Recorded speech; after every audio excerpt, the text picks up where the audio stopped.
an HOA?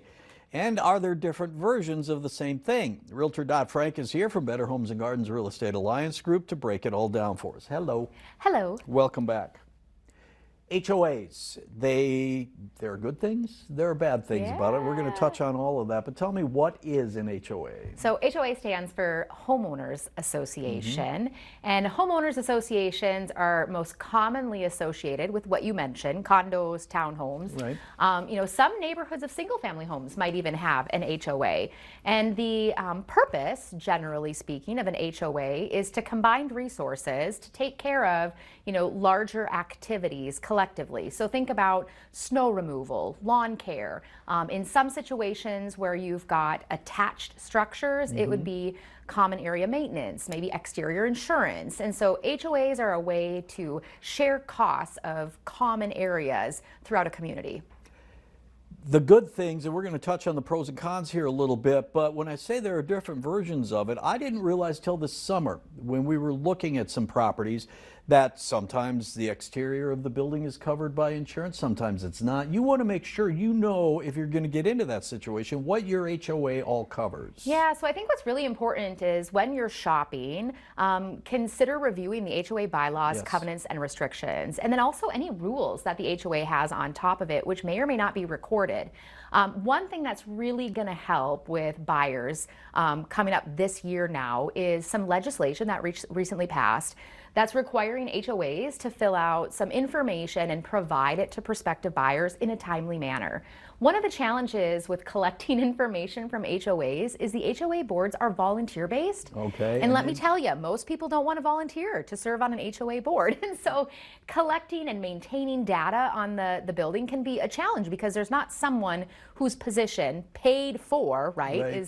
is sole responsibility of that information. But there's a new form that was created by the North Dakota Association of Realtors that will walk associations through really pertinent information to pass on to prospective buyers. Do the volunteer, and that may be the other issue, is sometimes the volunteers don't know the ins and outs of the entire HOA agreement, so it's hard for them to pass it on to prospective buyers. All right, you think of, well, they're going to remove the snow, they're going to mow the lawn, all of that is taken care of in my HOA fee that I pay every single month, but there are some negative things too, or some things that probably don't sit so well with people. Yeah, I mean, I think anytime that you're a part of an HOA, you have the benefit of pooling resources and working together. But sometimes if you've got differing opinions or strategies to solve problems associated with the property, that's where you might have some disagreement and discord. And so I think it's really important to get a feel for the community that you're buying into. What's great is when you're doing open houses or you're scheduling tours, you might run into a neighbor and you ask some questions. The composition of the HOA can be really interesting. So are you shopping an all-age environment? Is it a 55 plus? Right. What are your preferences? So be mindful of that, and then you'll get a good sense for an HOA just by walking the property. So how well kept are the hallways? You Is can the tell lawn right away, manicured? yes. Yeah, you kind of get a sense.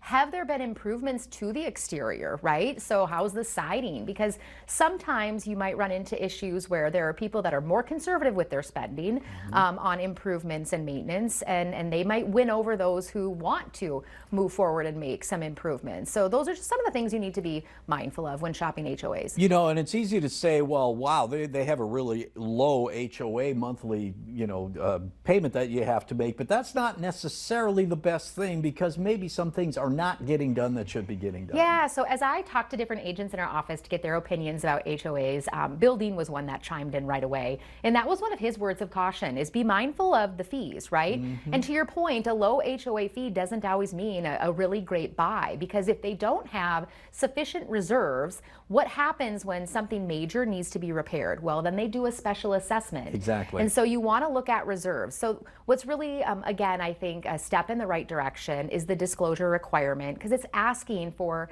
the meeting minutes. It's asking for all the documentation. It's asking for the bank statement so you can see, is this association financially healthy? Exactly. You move in, you want to know whether they're broke or whether there's a reserve there in case something goes wrong, because it will go wrong. Yeah, exactly right.